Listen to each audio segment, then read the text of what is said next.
When it comes to the sport of triathlon, the bike is actually the sport in triathlon that gives me the most anxiety race day.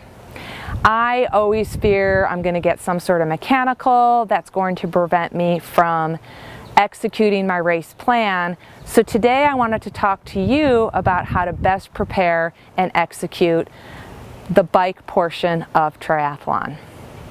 Number one, if you haven't already, make sure you get a bike fit, especially if you're going from like a mountain bike and a road bike to a triathlon bike. Make sure it fits you and you're comfortable in the aero position. The main thing about a bike fit is, number one, is comfort. And then with all the technology the bike fitters have now, they can dial in comfort, aerodynamics, and how much power you produce. Even if you don't personally have a power meter, they have one on the apparatus that they use to get a bike fit. So make sure you get a bike fit and your bike is safe and comfortable, especially if you're new to aerodynamic riding. Number two, make sure you get your bike tuned up about 3 or 4 weeks before your event.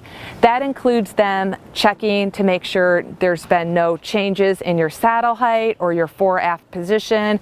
They're going to check your tires, check your tubes, lube your chain, check the derailleur, check the brakes. That's something that you want a safe working order bike before you start your race, because when you go to the event, before you enter the transition area, you're going to have volunteers checking.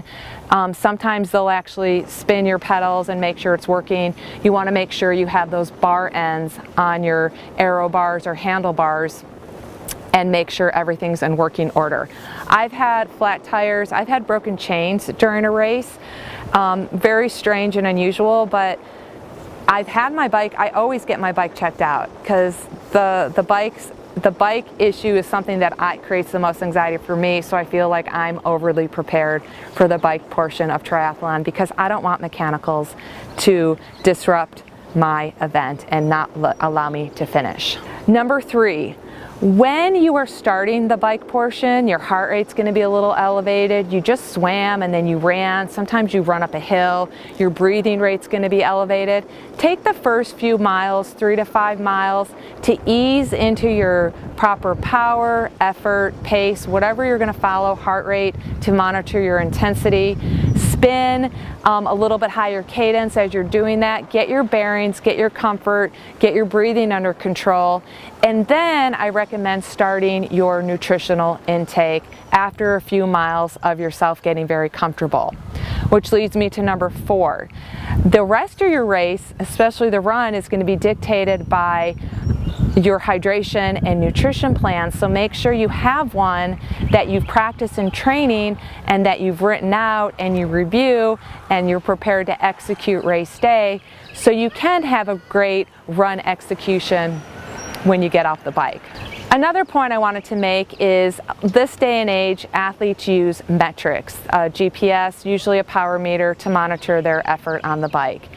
I would use that more or less as feedback and not get so hung up and let the metric power dictate your race performance, because if you're on varying terrain that you haven't really trained a lot on because you spent most of your time training indoors, then that metric may be a little bit off.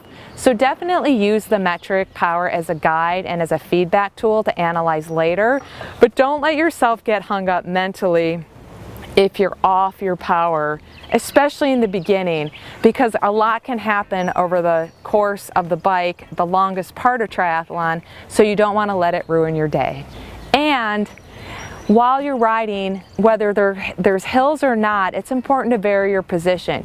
You don't want to ride, whether it's a sprint distance 12 miles up to 112 miles, completely in the aerodynamic position. You want to make sure you stand up, stretch. That's one good thing that I like hilly terrain, is it allows me to vary my position.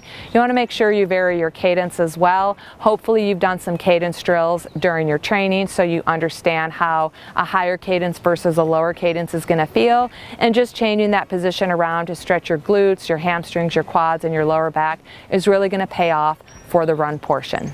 I'd love to hear what your tips are. Comment below, join the chatter in our T2 Endurance group, and make it a great day.